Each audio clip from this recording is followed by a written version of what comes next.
गौतम बुद्ध के पिता का नाम शुद्धोधन था। वे कपिलवस्तु के राजा थे।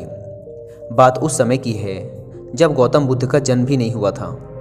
राजा शुद्धोधन की कोई संतान ना थी।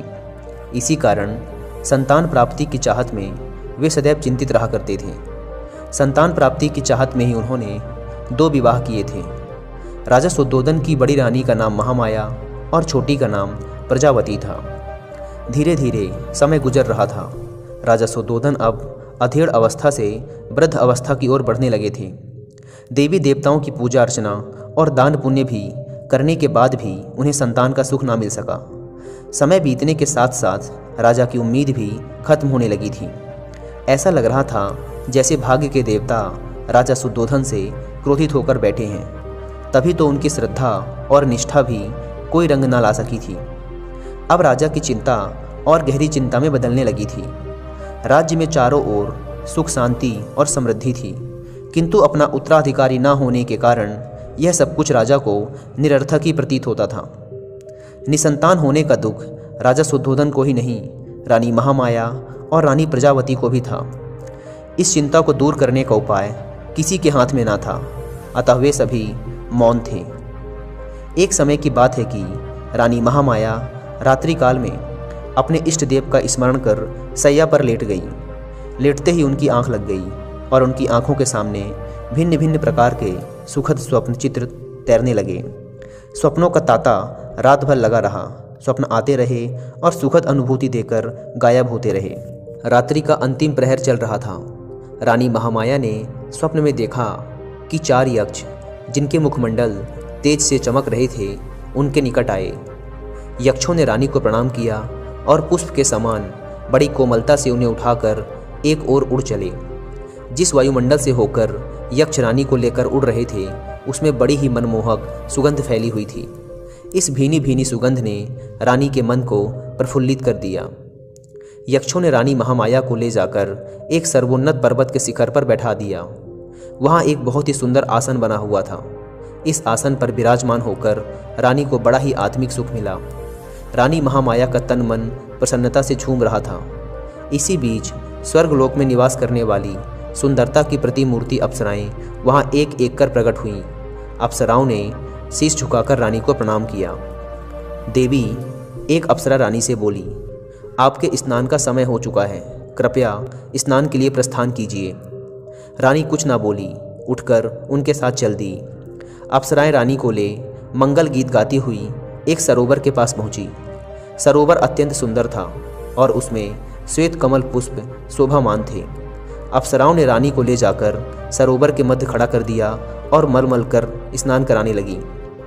सरोवर का जल रानी के शरीर पर पड़ते ही उनकी काया कंचन जैसी हो गई।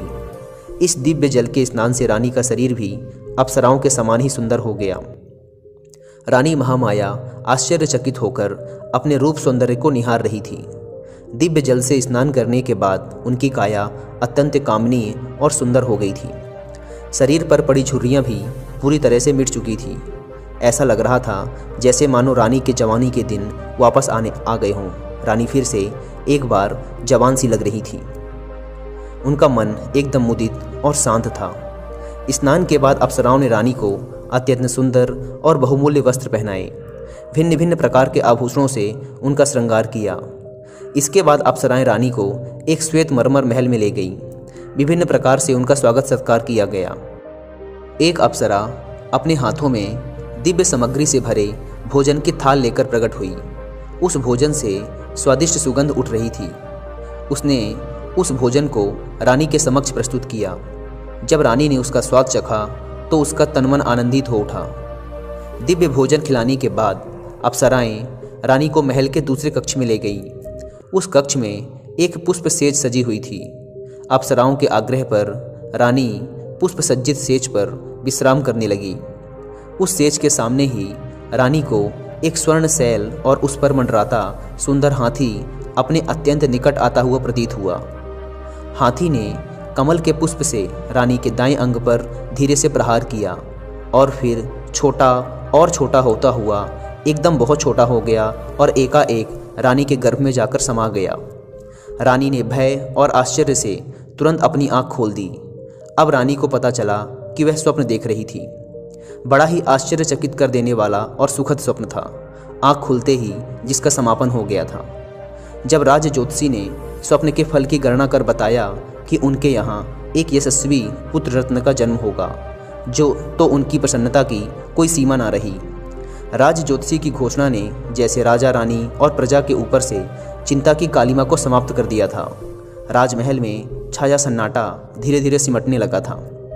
ज्यों-ज्यों रानी महामाया का गर्भकाल पूर्ण होने की ओर अग्रसर हो रहा था, त्यों-त्यों राजमहल में प्रसन्नता बढ़ती जा रही थी। अब गर्भकाल लगभग पूर्ण होने को था। उस काल की प्रथा के अनुसार रानी अपने प्रथम शिशु को अपने माता पिता के घर पर ही जन्म देती थी। इसे अत्यंत शुभ माना जाता था। ऐसा ही विचार कर रानी महामाया को उनके माता पिता के पास भेजने की व्यवस्था की गई, ताकि वे अपने प्रथम शिशु को वहीं पर जन्म दे सके। राजा की आज्ञा से एक सुंदर रथ को फूल मालाओं और मोती मणियों से सुसज्जित किया गया। उस रथ में रानी के साथ उनकी प्रिय दासियाँ और परिचारिकाएं भी बैठी थी।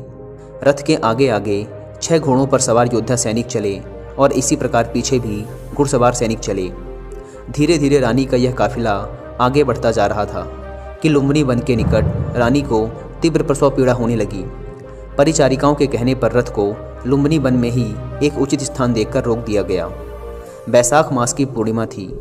आसमान पर पूर्ण चांद चमक रहा था। लुम्बिनी वन का कोना कोना जैसे पूर्णिमा की शीतल चांदनी में अपनी मधुरिमा के साथ शोभायमान हो रहा था।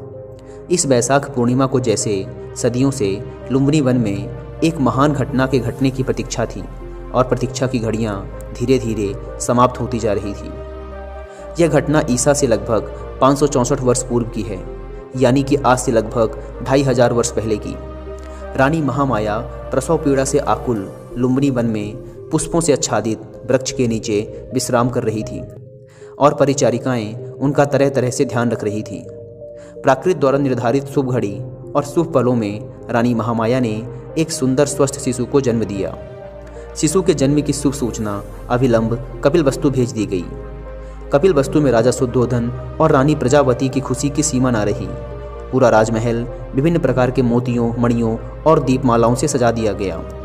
राजा शुद्धोधन और रानी प्रजावती ने पुत्र प्राप्ति से प्रसन्न होकर निर्धनों और ब्राह्मणों को खुले हाथों से दान देना प्रारंभ कर दिया। राजा ने अपनी प्रिय पत्नी महामाया और नवजात शिशु को लुम्बिनी वन से कपिलवस्तु बुला लिया। राजमहल में उनका बड़े हर्ष के साथ स्वागत किया गया। एक दिन आसित ऋषि दरबार में पधारे। राजा शुद्धोधन ने ऋषि का यथा योग्य स्वागत सत्कार किया और नवजात शिशु को आशीर्वाद देने का आग्रह किया। राजन, आसित ऋषि बोले, आपके पुत्र का भविष्य बड़ा उज्जवल प्रतीत होता है। आपकी कृपा का फल है।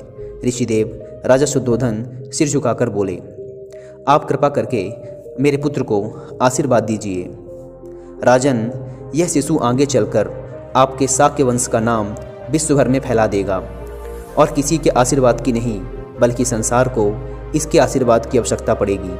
इतना कहकर आसित ऋषि ने बालक के सर पे हाथ रख दिया।